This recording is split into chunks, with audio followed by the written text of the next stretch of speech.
I'm going to talk to you about some things that I've learned in my journey.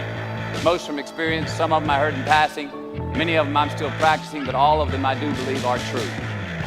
Now, they may be truths to me, but don't think that makes them mine, because you cannot own the truth. So please think of these as signposts, approaches, paradigms that give some science to satisfaction. So yours to steal, yours to share, like into your own lives, to personally apply in your own lives, in your own way, should you choose to. So, here we go. Number one, this should come up on the Jumbotron. Life's not easy. Is it up there?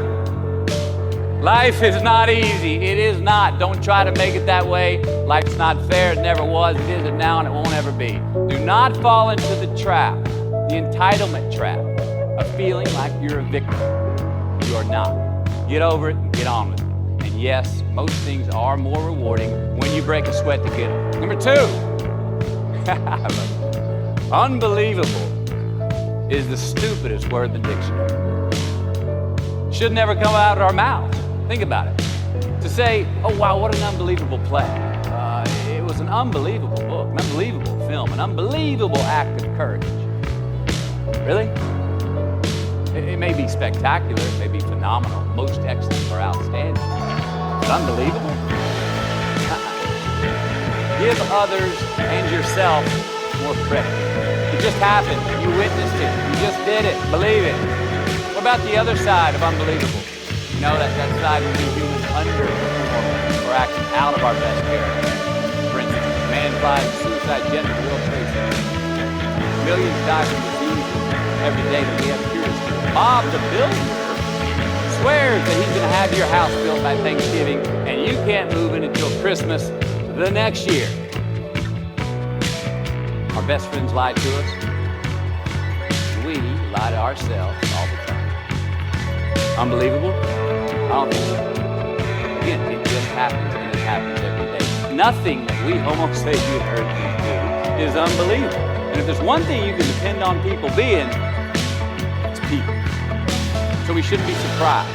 We, us, are the trickiest mammals walking the planet. I'm not worried about the monkeys. I'm worried about you and me. Happiness is an emotional response to an outcome. If I win, I will be happy. If I don't, I won't. If then, cause and effect, quid pro quo, standard that we cannot sustain because we immediately raise it every time we attain it. See, happiness demands a certain outcome. It is result reliant.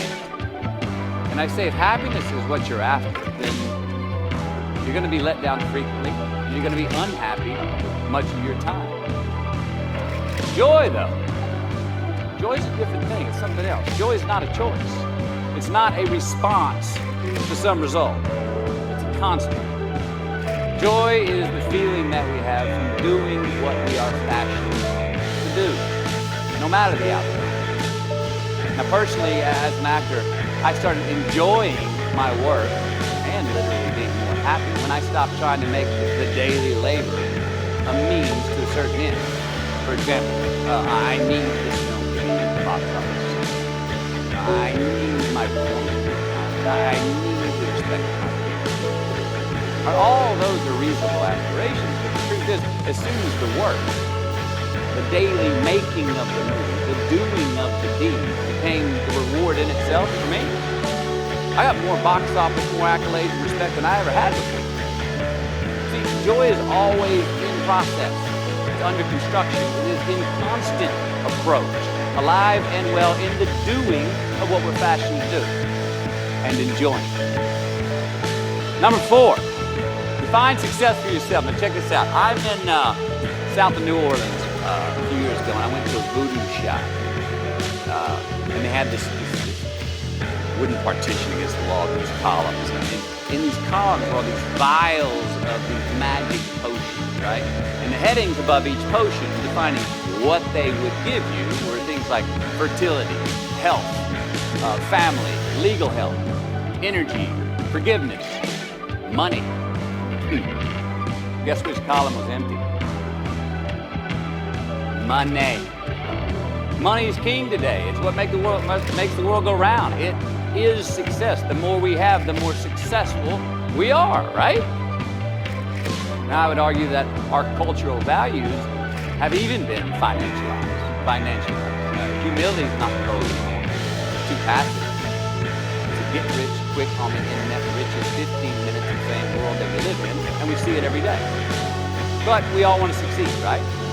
So the question that we got to ask ourselves is what success is to us, what success is to you. More money? That's fine. I got nothing against money.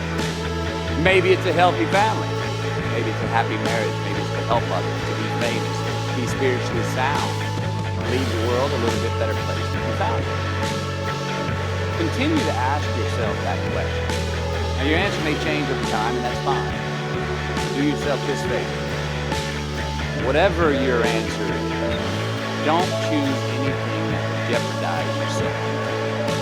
Prioritize who you are, who you want to be, and don't spend time with anything that antagonizes your character. Don't drink the Kool-Aid, man. It tastes sweet, but you will get cavities tomorrow. All right? Life is not a popularity contest. Be brave, take the hill, but first answer that question, what's my hill? So, me, how do I define success? For me, myself. Well, for me, it's a measurement of 5 things. We got fatherhood. We got being a good husband. We got my health, mind, body, and spirit. We got career, and we got friendships. These are what's important to me in my life right now. So I try to measure these 5 things each day. I check in with them. I like to see whether or not I'm in the debit section or the credit section with each one. Am I in the red or am I in the black? You follow? For instance, sometimes say my career's rolling. All right, it's way up here in the black, but I see how my relationship with my wife maybe could use a little bit more of my attention. I got to pick up the slack on being a better husband. Get that one out of the red. Or say my spiritual health could use some maintenance. It's down here, but hey man, my friendships and my social life, they're in high gear, right? I gotta recalibrate, check the balances. I gotta go to church, remember to say thank you more often, something. But I gotta take the talent because I wanna keep all 5 in healthy shape. And I know that if I don't take care of it, if I don't keep up maintenance on them, one of them's gonna get weak and it's gonna dip too deep into the debit section, it's gonna go bankrupt, it's gonna get sick, die. So first, we have to define success for ourselves. Then, we have to put in the work to maintain it. Take that daily talent, tend our garden, keep the things that are important to us in good shape. I mean, let's admit it. We've all got 2 wolves in us. A good one and a bad one. They both want to eat. Best I can tell, we just got to feed that good one a little more than the other.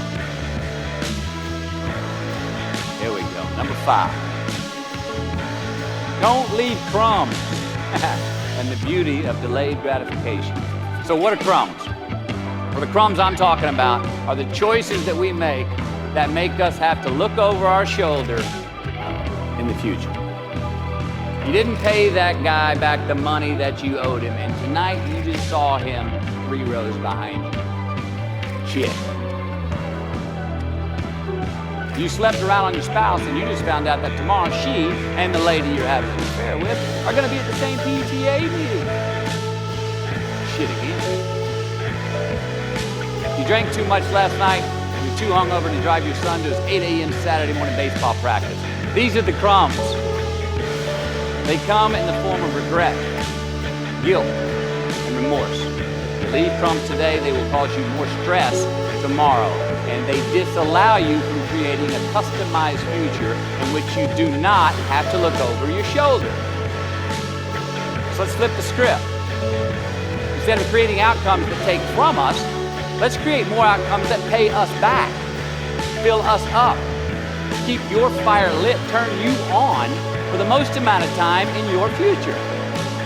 These are the choices I'm talking about. And this is the beauty of delayed gratification. All right, tee yourself up. Do yourself a favor. Make the choices, the purchases today that pay you back tomorrow. Residuals. In my business, we call it mailbox money. If I do my job well today, and that movie keeps rerunning on TV, 5 years from now, I'm getting checks in the mailbox. It's a heck of a deal. So whether it's prepping the coffee maker the night before, so all you got to do is press the button in the morning, or getting ready for the job interview early so you don't have to cram the night before, or choosing not to hook up with that married woman because you know you're going to feel horrible about it tomorrow, and her husband carries a gun, or paying your debts on time so that when you do see that guy 3 rows back tonight, you don't have to hunker down in your seat hoping that he don't see you. Get some ROI. You know what that is? Return on investment. Your investment. You. Customize your future. Don't leave a promise.